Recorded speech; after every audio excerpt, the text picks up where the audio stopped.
Well, it's official. We're scallywags. We even know the gate key codes to get into the marina.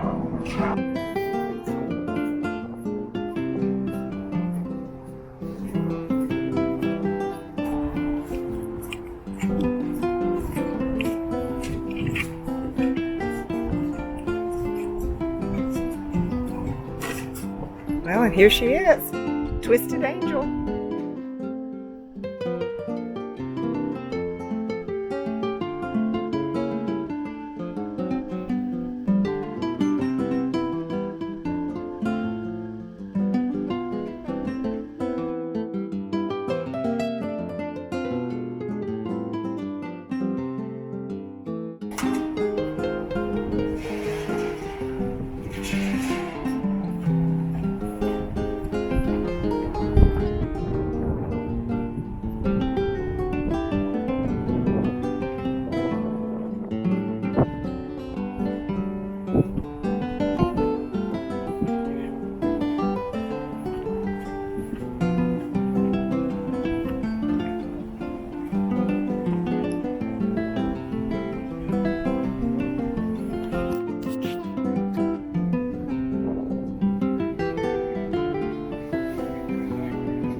Until they get to the shroud.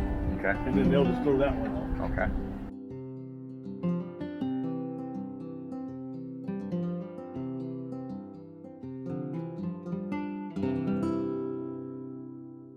Okay, Janice, you're on this one and I'm on that one. All right, now what am I going to do? All right, so you're going to go ahead and untie it and bring it up above all the railings so you're kind of just holding us.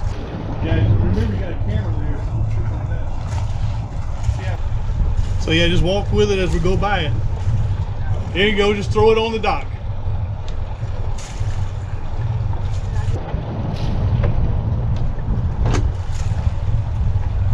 Clear, clear.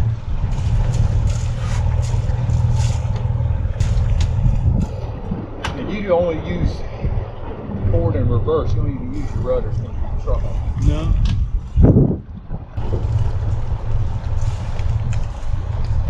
Yeah, so that's one thing a lot of people have trouble with catamarans, you know, that whole zero turn mentality, you know, they could have got two engines versus just one. Yeah, like a monohull. yeah. But I mean, it actually helps in the long run. I mean, a lot easier to control.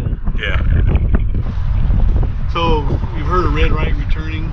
Yes. Okay. Okay. But I still get confused. Well, the rule for it is this: you're going from a larger body of water to a smaller body. Yeah. That's when you keep red on your right. Okay. So if you're going from the Gulf into the Pensacola Bay, red on your right. You're going from the bay to the Sound, you know, red on the right. From the Sound into this little area, red on your right. So it's always going from a larger body to a smaller body. Okay. That you keep red on your right.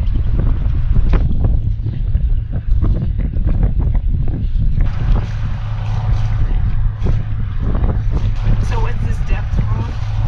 Depth is from. So the way my hull is, you know, you got the hull and it's got like a little keel that's about 1.5 feet beneath the hull. My transducer is set right in front of that dip, so it's the depth from the hull, and then I got to subtract the 1.5 for the keel. Okay. I wonder if there's a way to actually calibrate it. Oh yeah, you can. You set it to what you set it just at water level, and you know. Oh, okay. I know I draw it's 3.9, but with all the weight I have on this, you know, it's 4 foot. Okay. On your autopilot, do you have a heading knob that you just turn? It's a digital pad over there. Okay. You know, so you see the heading on the right in the middle screen. Uh-huh. So if I hit auto, it automatically, whenever It'll just hold that Yeah. 345. But then I can add 10 or subtract 10. Oh, okay. Okay, on the plane we actually have a knob. We can turn it 1 degree increments. Yeah, So- well, 1 yeah. degree down. Oh, there we go. Yeah. Okay, I got it. You did get it dialed in Yeah. big, and then you Course fine setting, tune. then fine tune. Yeah. So we're going to go this way for a little bit. Let me get my gloves on so I start raising that sail here in a minute.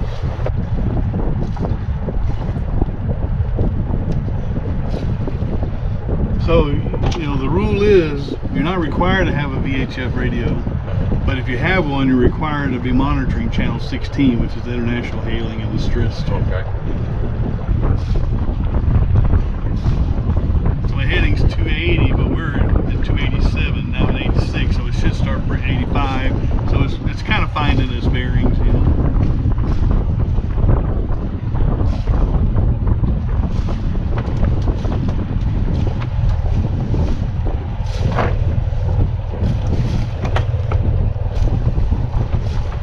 So I give a little slack in the main sheet because as I'm raising the sail, you know, I gotta try to keep it in the wind, and if you have it too tight, it won't, you know, it doesn't give you a true reading. So if you give some slack, if the wind starts pushing it to one side, you can tell a lot easier. You know, so Okay. you can adjust with your steering to get it back in the center. So you want to have a little slack in it. That's why I loosened that some. So we want that to be able to bounce back and forth. So you see those battens? Can you see those? The little where the little red ribbon is right there. Yes. So those are fiberglass rods called battens, Okay. and you want to make sure they don't get caught on your when you're raising it up. So see how the wind's kind of pushing it to my port? So I'm going to turn the wheel to get the wind to push that back in the center. Oh, okay. So we don't want it leaning against those, you know. We'll turn back over so it starts pushing a little more. So if you have two people doing it, you know, one of them kind of steers it for you while your other one pulls it. And at a certain point, they're all past, Yeah. so you don't have to worry about snagging anymore. So in all your readings, have you, you know, you read about your points of sail, you know, like close haul, close reach, beam reach, or anything else? Yeah, the beam reaches straight across, I think, and then what is it, like 30 or 40 degrees, something like that.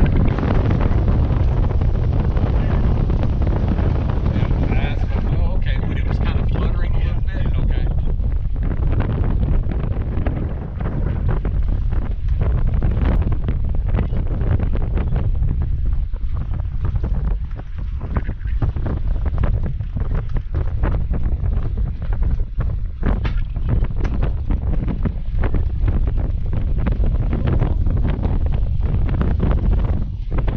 There you go, baby. You're one or two up right here.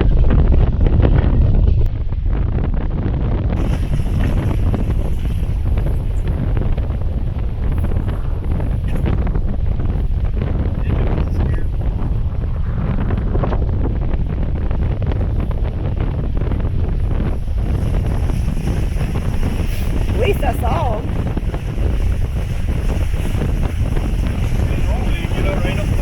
Yeah.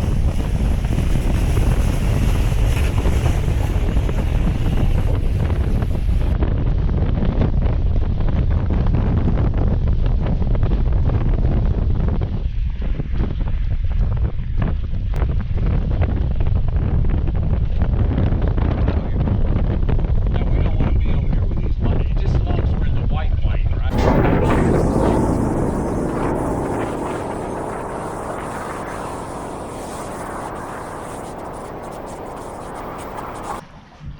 You're having a big mainsail, how it will block the head sail. So you do what they call wing on wing, right? And that's when your one sail's off to one side and your head sail's off to the opposite. You know, so you got both outs, you know, and you're kind of, that's when you're going pretty much straight downwind. Okay. So another thing too is, you know, I've traveled it over, but if I wanted it to even go out further, I can let out my main sheet and I'll let that boom go out in a way even catch even more. So what you worry about though is if the wind shifted, all of a sudden then it, you know, comes to the other side and you accidentally jibe and all that goes flying across. That is not good, right? Because you got all that weight and force being, yanking on all your, your gear. So they have what they call a preventer. So you can connect it to the boom, it would keep it from going. Like what I do is a poor man's preventer. I just take that line, I put it on that midship cleat, and then I connect it to the back of this, and that holds it from flipping over. But they make one that's like a bar, to hold it in place. Now, will you bring the traveler back and center it up too? Okay. I guess I could have thought about it. Now, do you do anything? Do you snug these up? Yeah, I was just getting ready to pull it. Okay. Okay.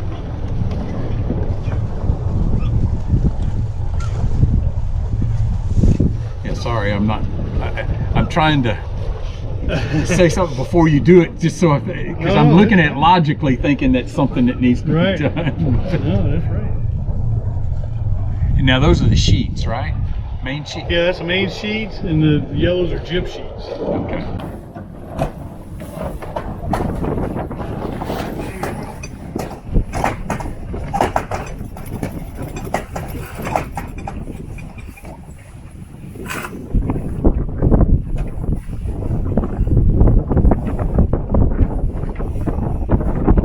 Some ambidextrous there. I forgot about the left line. Yeah, you probably just drop them both now, and and that's a cruising RPM, shooting that angle. Okay. So I normally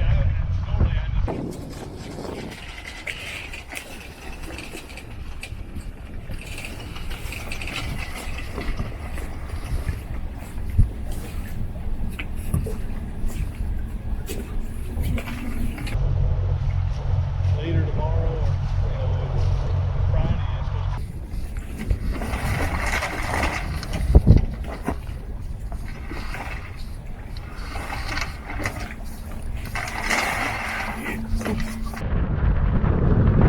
Now you can put it in neutral. Yeah, I'm in neutral now, and like I said, I'll turn it into the wind here in a minute.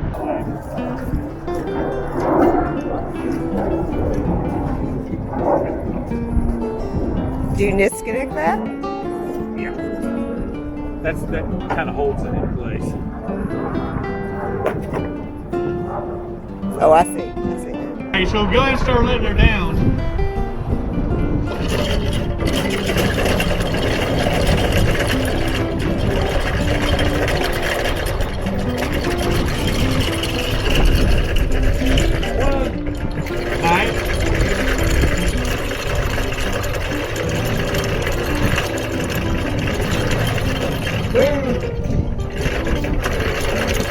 The same color? Orange and yellow. Okay. Keep going. Yeah. That should be good right there. So what I'm going to do now is put on that bridle. Right? Okay.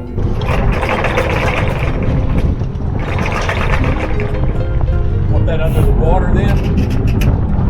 So what we're wanting it to do is that bridle should start going out in front of us. Okay. Okay. Just keep letting it out then, huh? Yeah.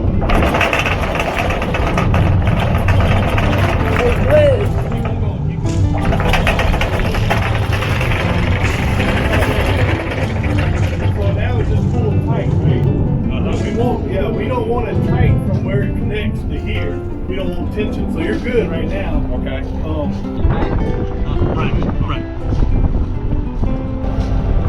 So it looks like it's holding steady. It's holding steady. I did like over 2,000 RPM with both engines. Yeah, the weight of the chain, everything will pull thing. Yeah, I guess I'll make you lunch here.